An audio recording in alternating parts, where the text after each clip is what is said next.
সুন্নাত নয় শুধু দাওয়াতের মেহমান, সুন্নাত নয় শুধু খাওয়া শেষে মধুপান, আর কিছু সুন্নাত আছে তুমি জানো কি? জানলেও জীবনে কখনো তা মানো কি? আর কিছু সুন্নাত আছে তুমি জানো কি? জানলেও জীবনে কখনো তা মানো কি? সম্মানিত প্রিয় নওগাঁবাসী, আপনারা সবাই কেমন আছেন? আর একটু জোরে বলেন, সবাই কেমন আছেন? আমাদেরকে ভালো রেখেছেন কে? আমাদেরকে সুস্থ রেখেছেন কে?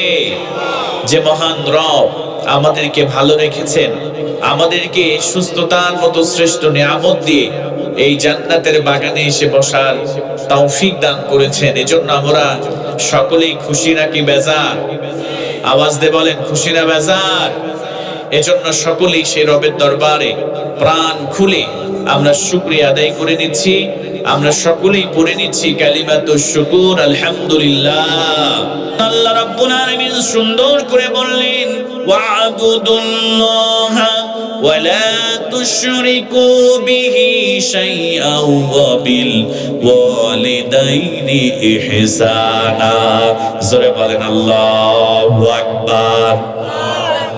আল্লাহ রাব্বুল আলামিন বললেন, বান্দারে ওয়া'বুদুল্লাহা ওয়া লা তুশরিকু বিহি শাইআ, আমি আল্লাহর ইবাদত করবা, আমি আল্লাহর সঙ্গে কাউকে শরীক করবা না। আর 2 নম্বর যে বিধান আমি তোমাদের জন্য দান করলাম, বান্দারে 2 নম্বরে তোমার মা বাপের সঙ্গে ihsan করবা, তোমার মা বাপের সঙ্গে সদাচরণ করবা।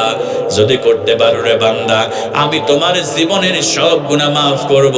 মা বাপ যদি তোমার জন্য দোয়া করে, তোমার দুনিয়ার জীবনটাও সুন্দর হবে, তোমার পরকালীন জীবনটাও আল্লাহ পাক সুন্দর বানায় দিবে। জোরে বলেন সুবহানাল্লাহ। আমার মুসলমান কলিজার টুকরা যুবক ভাইরা, ভালো করে লক্ষ্য করো, যারা মা বাবার সঙ্গে খারাপ আচরণ করো, মা বাপকে যারা কষ্ট দাও, আল্লাহ রাসূল বললেন, তোমরা যদি তাদের জন্য লাউ কতাআতা জিলদা, তোমরা যদি তাদের জন্য তোমাদের শরীরের চামড়া ছিলে রোদে শুকে যদি মায়ের পায়ের জুতা বানিয়ে দাও রে আমার প্রিয় ভাইরা, আল্লাহ রাসূল বললেন, ওই মায়ের পায়ের জুতা বানানোর পরেও মায়ের যে এক ফোঁটা দুধ পান করেছে ছোট্টবেলায়, ওই দুধের ঋণ কখনো তোমরা শোধ করতে পারবে না। জোরে বলেন সুবহানাল্লাহ। আমার মুসলমান কলিজার টুকরা প্রিয় ভাইরা, মনোযোগটা বানায় দাও। আমার ব্যক্তিগত জীবনের কথা আপনাদের সঙ্গে শেয়ার করব। ও মুসলমান ভাইরা, আজকে আমি আব্দুল সালাম, খুব ছোট্ট একটা মানুষ, তেমন ইলম নাই, তেমন কালাম নাই। আল্লাহ পাক তারপরেও সারা বাংলাদেশের প্রত্যেকটা প্রায় জেলাতে আমাকে সফর করার সুযোগ করে দিয়েছে। ও মুসলমান ভাইরা, শুধু বাংলার জমিনে নয়, ইন্ডিয়ার জমিনে, পশ্চিমবঙ্গের মধ্যে আল্লাহ পাক রব্বুল আলামিন মুর্শিদাবাদ, নদিয়া, দক্ষিণ 24 পরগনা, উত্তর 24 পরগনা, বীরভূম, উত্তর 24 পরগনা, এরপরে পশ্চিম মেদিনীপুর, পূর্ব মেদিনীপুর, কলকাতা, এরকম পশ্চিমবঙ্গের যত জেলা আছে মোটামুটি প্রায় জেলাতে আল্লাহ পাক রব্বুল আলামিন আমাকে এই কোরআনের দাওয়াত দেওয়ার জন্য আল্লাহ পাক রব্বুল আলামিন আমাকে কবুল করে নিয়েছে। আমার মুসলমান ভাইরা, আমি অহংকার করতেছি না। আজকে আল্লাহ পাক রব্বুল আলামিন এই পর্যন্ত আমাকে নিয়ে এসেছেন, একটা গল্প আপনাদের সঙ্গে শেয়ার করব, আমার ব্যক্তিগত জীবনের গল্প। আমার মুসলমান ভাইরা, আমার তেমন কোনো ইলম নাই, আমার তেমন কোনো কালাম নাই, তেমন কোনো আমল নাই, কিন্তু আমি মনে করি আমার এত দূর আসার পিছনে আমার আব্বা আম্মার দোয়ার বরকতে আল্লাহ পাক আমাকে এত দূর নিয়ে এসেছে। জোরে বলেন সুবহানাল্লাহ। আমার কলিজার টুকরা প্রিয় ভাইরা, শুধু হাদিসের মধ্যে পড়তাম ছোট্টবেলা থেকে আব্বার দোয়া কবুল হয়, আম্মার দোয়া কবুল হয়, কিন্তু আমি আব্দুল সালাম পাবনা আমার বাবার দোয়া ইন্ডিয়ার জমিনে কবুল হতে দেখেছি। বলবেন হুজুর গো, কেমন করে বাবার দোয়া কবুল হতে দেখেছেন? ও মুসলমান ভাইরা, 2016 সাল ডিসেম্বর মাস আমার আব্বা হজে গিয়েছিল। ভালো করে লক্ষ্য করেন, আমার আব্বা যখন হজে যায়, হজে যাওয়ার পরে আমার আব্বা হজে যাওয়ার আগে একটু গলার মধ্যে কেমন যেন একটু অস্বস্তি বোধ করে, গলার মধ্যে ব্যথা অনুভব করে। ডাক্তার দেখালাম, ডাক্তার একটা টেস্ট করার কথা বললো হজ থেকে ফিরে এসে এই টেস্টটা করাবেন, একটু কেমন যেন মনে হচ্ছে। আমার প্রিয় ভাইরা, আমার আব্বা হজে গেলেন 2016 সালে। হজে যাওয়ার পরে আমার আব্বা প্রচন্ড অসুস্থ হয়ে গেল। অসুস্থ হয়ে যাওয়ার পরে গলা বসে গিয়েছে, আর কথা বলতে পারে না। প্রচন্ড কষ্ট করে 45 দিনের সফরে শেষ করে যখন বাড়িতে আসলেন, ও মুসলমান ভাইরা, একটা কথাও বানায় বলতেছি না, আমার নিজের ব্যক্তিগত জীবনের ঘটনা আপনাদের সঙ্গে শেয়ার করতেছি। আব্বা যখন বাড়িতে আসলেন, তাকে রাজশাহী দেখানো হলো, নাক কান গলা ডাক্তারকে দেখালাম। এবার ডাক্তার বলল কেমন যেন গলার মধ্যে খাদ্যনালীতে একটু সমস্যা মনে হয়, যদি একটা বায়োপসি করেন তাহলে বুঝতে পারবো। প্রথমে পেনেপসি করা হলো, তারপরে বায়োপসি করার জন্য বলা হলো, ওই জায়গা থেকে গোস্ত কেটে ঢাকাতে পাঠানোর জন্য বলা হলো। আমরা এরপরে আব্বাকে ঢাকা নিয়ে যাওয়া হলো। ঢাকা নিয়ে যাওয়ার পরে আনোয়ারা মেডিকেল কলেজ হাসপাতালে বায়োপসি করানোর পরে ডাক্তারের যে রিপোর্ট আসলো, এটা প্রত্যাশা করি নাই। ও মুসলমান প্রিয় ভাইয়েরা, আমার আব্বার যে রোগটা হয়েছিল খাদ্যনালীতে ক্যান্সারের জীবাণু পাওয়া গিয়েছিল, কিন্তু সেইটা খুবই ছিল প্রাইমারি লেভেল, 1 পয়েন্টও হয় নাই। সবাই তো আমরা হতাশ হয়ে গেলাম, আব্বা বুঝি আর বাঁচবে না। ও মুসলমান ভাইয়েরা, এবার যখন বাড়িতে নিয়ে আসা হলো, সবাই মিলে সিদ্ধান্ত নেওয়া হলো আব্বাকে ইন্ডিয়াতে নিয়ে যাওয়া হবে।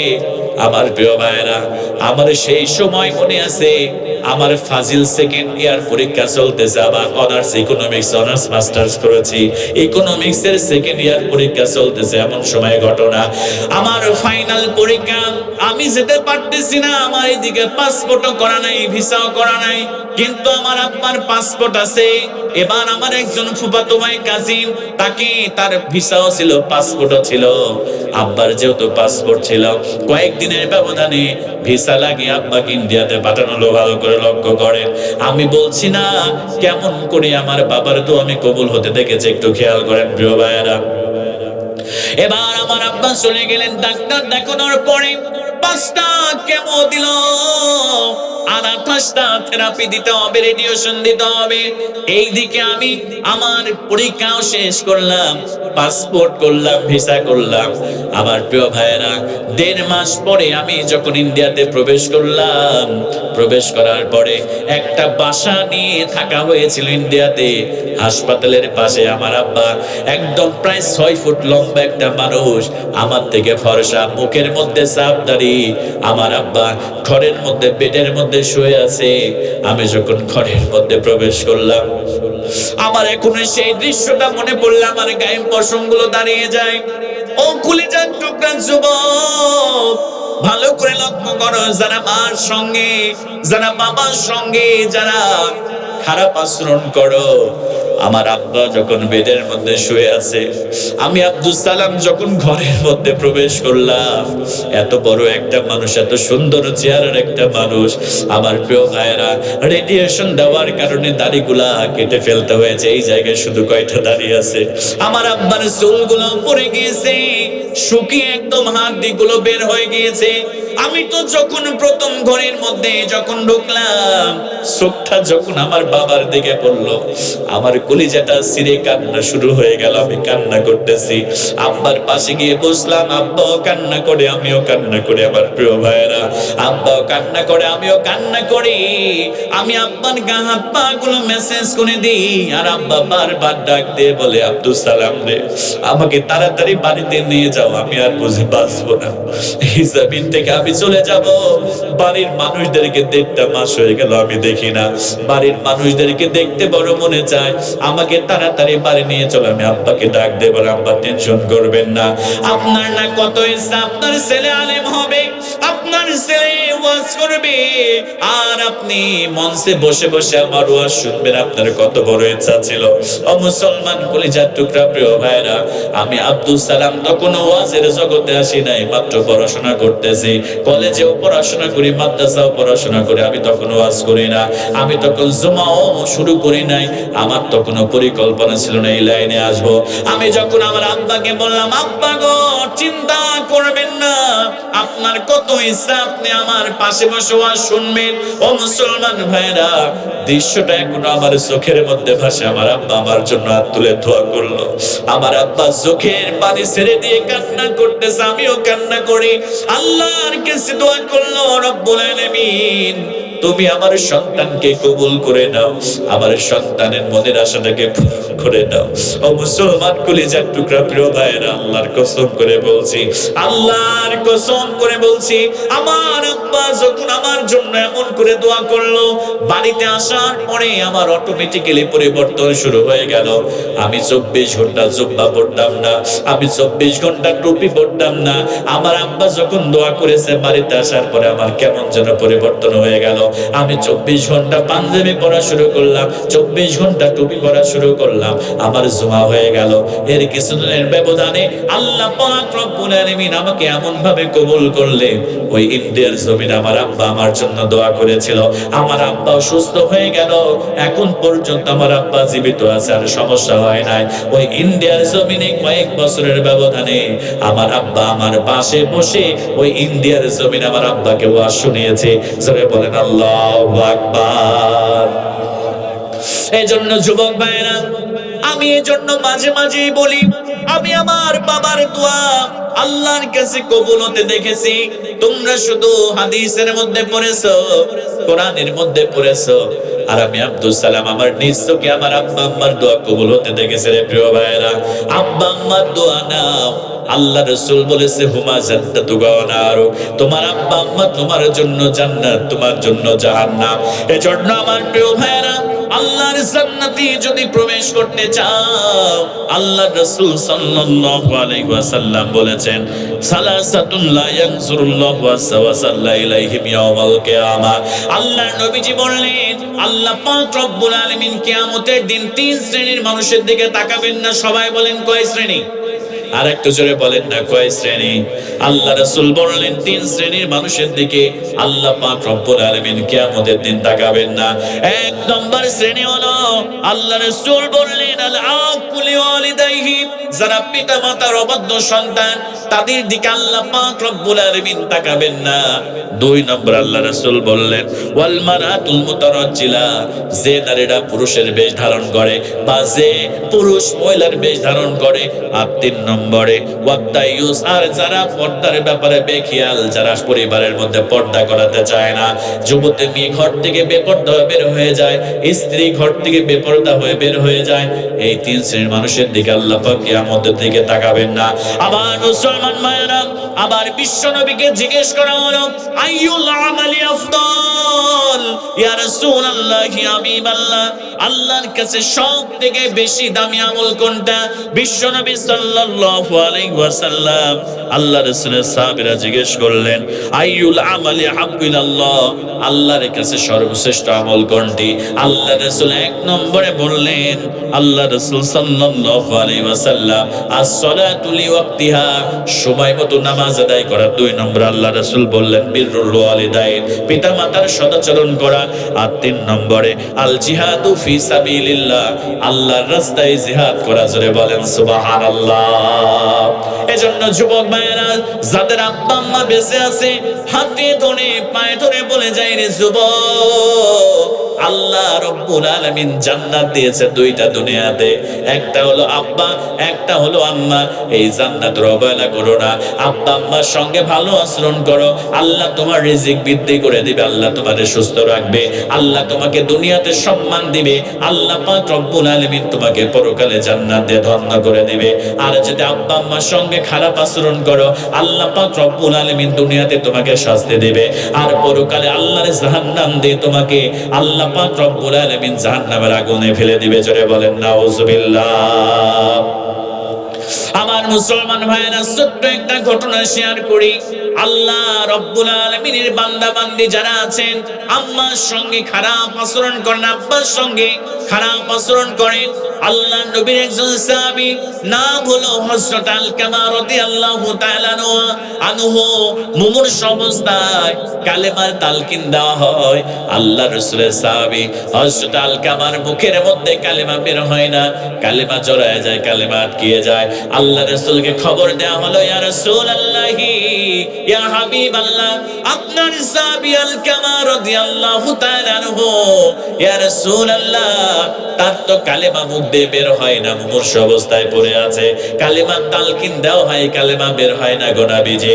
আল্লাহ নবীজি সাল্লাল্লাহু আলাইহি ওয়াসাল্লাম দুইজন সাহাবীকে পাঠাই দিলেন, যাও রে সাহাবীরা যাও, আমার আলকামাকে কালেমার তালকিন দাও।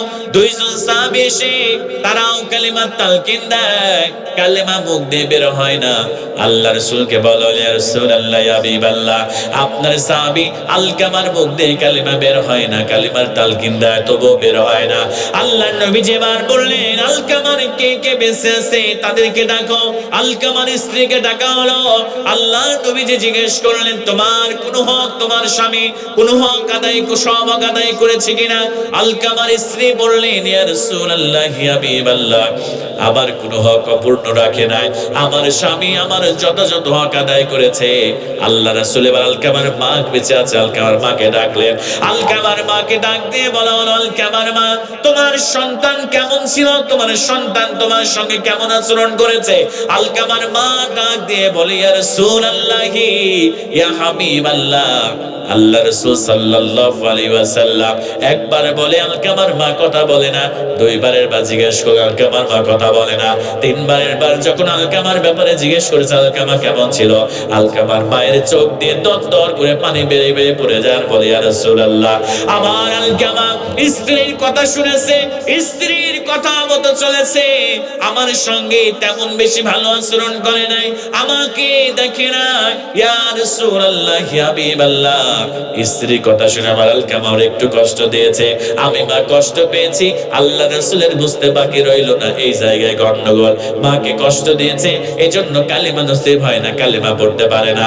আমার মুসলমান ভাইরা, আল্লাহ রাসূল আলকামার মাকে বললেন, ও আলকামার মা, তোমার সন্তানকে তুমি মাফ করে দাও। আলকামার মা বললেন, ইয়া রাসূলুল্লাহ, ইয়া হাবিবাল্লাহ, না না না, আমার আলকামাকে মাফ করব না, আমারে অনেক কষ্ট দিয়েছে। আল্লাহ রাসূল সাহাবায়ে কেরামদেরকে বললেন, আলকামার মা যেহেতু মাফ করবে না, ও সাহাবীরা কাটানো আগুন প্রজ্বলিত করো, আলকামা জাহান্নামের আগুনে তো মৃত্যুর পরে পড়বে। আমি রাসূল তার মায়ের সামনে মা যেহেতু মাফ করবে না, আমার আলকামা পরকালীন জাহান্নামের আগুনের থেকে পোড়ার থেকে আমি দুনিয়ার আগুন দ্বারা পুড়ায় দিব।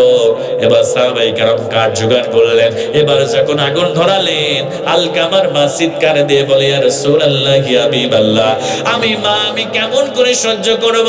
আমার সন্তান ছোট্টবেলা থেকে যারে মানুষ করেছে, পেলে পুষে বড় করেছি, বুকের দুধ পান করিয়েছি, 10 মাস 10 দিন গর্ভে ধারণ করেছে, এক বালতি রক্ত ঢেলে দিয়ে আমি প্রসব করেছি, ছোট্টবেলা থেকে মানুষ করেছি, আর আমি মায়ের সামনে আমার সন্তান পুড়ে যাবে, আমি এটা সহ্য করতে পারবো না। ইয়া রাসূলুল্লাহ, ইয়া হাবিবাল্লাহ, আমি আমার আলকামা, আমার সন্তান যত অপরাধ করুক না কেন, যত অন্যায় করুক না কেন, আমি আপনাকে সাক্ষী রেখে বললাম, আমার আলকামাকে আমি মাফ করে দিলাম। জোরে বলেন সুবহানাল্লাহ।